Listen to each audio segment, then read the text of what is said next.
Good morning junior. Good morning senior. Junior, உங்களுக்கு speed post பற்றி தெரியுமா? ஸ்பீட் போஸ்ட் பண்ணியிருக்கீங்களா? இல்லை சீனியர், நான் கொரியர் சர்வீஸ் தான் யூஸ் பண்ணுறேன். காமனாக அதை கொரியர் சர்வீஸ்ன்னு சொல்கிறாங்க. அதுக்கு பேர் கூரியர் சர்வீஸ். ஓ, கூரியரா? இனிமேல் மாற்றிக்கிறேன் சீனியர். இப்போ உங்களுக்கு ஒரு வீடியோ காட்டுறேன். அந்த வீடியோவில் ஸ்பீட் போஸ்ட்டை பற்றி அனலைசிஸ் இருக்கும். ஏன் ஸ்பீட் போஸ்ட்டை மக்கள் யூஸ் பண்ண மாட்டேன்றாங்க, அதுக்கான சொல்யூஷனும் சொல்லப்படும். கவனமாக பாருங்கள். இன்றைய சிறப்பு பார்வை நிகழ்ச்சிக்கு அனைவரையும் வரவேற்கிறோம். இன்றைய தலைப்பு ஸ்பீட் போஸ்ட். இன்னைக்கு மாலை 7 மணிக்குள்ள கவரை கொடுத்தா அந்த டாக்குமெண்ட்டை மறுநாள் காலையில் 11 மணிக்கு டெலிவரி பண்ணிடுவோம். இப்படின்னு ஒரு சர்வீஸ் ஆரம்பிச்சது. 1990களில் இந்த சர்வீஸ் ரொம்ப புகழ் பெற்றது. சென்னையிலேருந்து மும்பை, மும்பையிலேருந்து கல்கட்டா, கல்கட்டா டு டெல்லி, எந்த ஊராக இருந்தாலும் சரி 12 மணி நேரத்தில் உங்களுடைய டாக்குமெண்ட் உரியவரை போய் சேரும். இதுதான் அந்த சர்வீஸுடைய அடிப்படை. அதற்கு பெயர் கூரியர் சர்வீஸ். வேக வேகமா டாக்குமெண்ட்டை டெலிவரி பண்ண ஆரம்பிச்சது. கொஞ்ச நாள் கழிச்சு போஸ்டல் டிபார்ட்மெண்ட் இதே சர்வீஸை நாங்களும் கொடுக்கிறோம் அப்படின்னு ஆரம்பிச்சாங்க. அதற்கு பேர் ஸ்பீட் போஸ்ட். கொரியர் சர்வீஸ் தனியார் மயம்னா, ஸ்பீட் போஸ்ட் அரசாங்கமே செஞ்ச கூரியர் சர்வீஸ். அதை பத்தி மக்களுடைய ஒப்பீனியன் என்னன்னு பார்க்கலாமா? ஸ்பீட் போஸ்டா? இல்லைங்க, கூரியர் சர்வீஸ் தான் யூஸ் பண்றேன். சில சமயம் ஸ்பீட் போஸ்ட் யூஸ் பண்ணுவேன் சார், சில சமயம் பிரைவேட் சர்வீஸ்.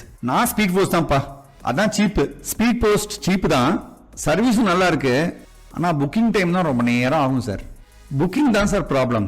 போஸ்ட் ஆஃபீஸில் போய் நிற்கணும், லாங் கியூ, பயங்கர டிலே ஆகும் சார். புக்கிங்க்கே ரொம்ப நேரம் ஆகும். உங்கள் வேலையெல்லாம் விட்டுட்டு போய் நிற்கணும். மிஸ்டர் குமார் ஸ்பீட் போஸ்ட்ல வேலை செய்கிறார். அவர்கிட்ட புக்கிங் ப்ராசஸ் பற்றி கேட்போமா? ஸ்டெப் 1, கஸ்டமர் கிட்ட இருந்து டாக்குமெண்ட்டை கலெக்ட் பண்ணிப்பேன். ஸ்டெப் 2, அந்த டாக்குமெண்ட்ல இருக்கிற ஃப்ரம் டு அட்ரஸ் ரெண்டுத்தையும் எங்களுடைய போர்ட்டல்ல என்டர் பண்ணுவேன். ஸ்டெப் 3, அந்த டாக்குமெண்ட்டுடைய வெயிட்டை சிஸ்டத்துல என்டர் பண்ணுவேன். இப்போ சிஸ்டம் எவ்வளவு ஃபீஸ்னு சொல்லும். ஸ்டெப் 4, பணத்தை கஸ்டமர் கிட்ட இருந்து கலெக்ட் பண்ணிப்பேன். ஸ்டெப் 5, சிஸ்டம் யூனிக் ட்ராக்கிங் நம்பரை கொடுக்கும். அதை பிரிண்ட் பண்ணி கவர்ல ஒட்டுவேன். இப்படிதான் ஒரு டிரான்சாக்ஷன் கம்ப்ளீட் ஆகும். ஒரு டிரான்சாக்ஷன் கம்ப்ளீட் பண்றதுக்கு எவ்வளவு நேரம் ஆகும் சார்? 3லேருந்து 6 நிமிஷம் வரல ஆகுங்க. அப்ப 10 பேர் கியூல நின்னாங்கன்னா 30-40 நிமிஷம் வெயிட் பண்ண முடியாது ஆயிடும் இல்லையா? ஆமா சார், வெயிட்டிங் டைம் ஜாஸ்தியா தான் ஆகும். இதுக்கு வேற சொல்யூஷனே இல்லையா? ஸ்டெப் 2ல தான் மிக அதிகமா நேரம் ஆகுது. போஸ்டல் டிபார்ட்மெண்ட் எம்ப்ளாயி அட்ரஸை என்டர் பண்ணும்போது பல்வேறு ப்ராப்ளங்களை சந்திக்கிறார். கஸ்டமர் எழுதுற அட்ரஸ்னுடைய கையெழுத்து புரியாது, ஸ்பெல்லிங் மிஸ்டேக் இருக்கும், பின்கோட் மிஸ்டேக்ஸ் இருக்கும்.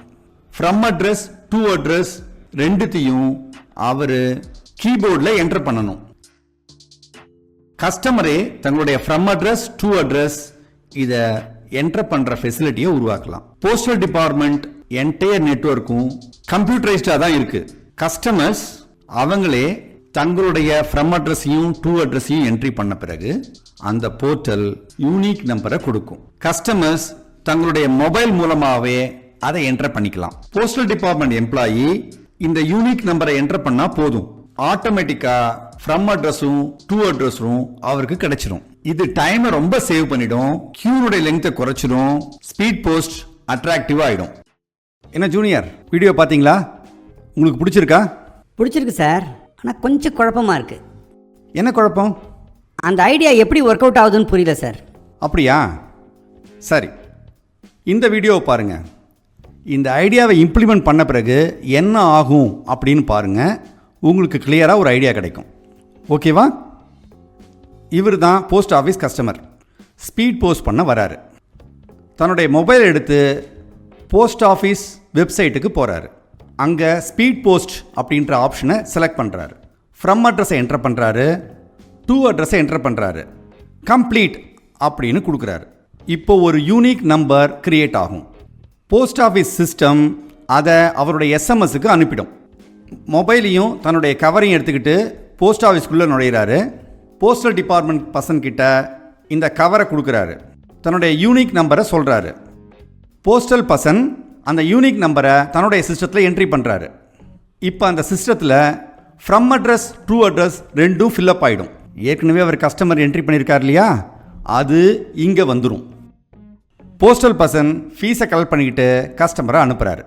இப்போது டேட்டா என்ட்ரி ஒர்க்கு ரொம்ப அளவு குறைஞ்சிடும். அதனால் ஸ்பீட் போஸ்ட் உண்மையாகவே ஸ்பீட் போஸ்ட்டாக மாறிடும். என்ன ஜூனியர், இப்போ புரிஞ்சுதா? சூப்பர் சார், நல்ல ஐடியா சார், செம்ம ஃபாஸ்ட்டாக ஒர்க் பண்ணும் சார்.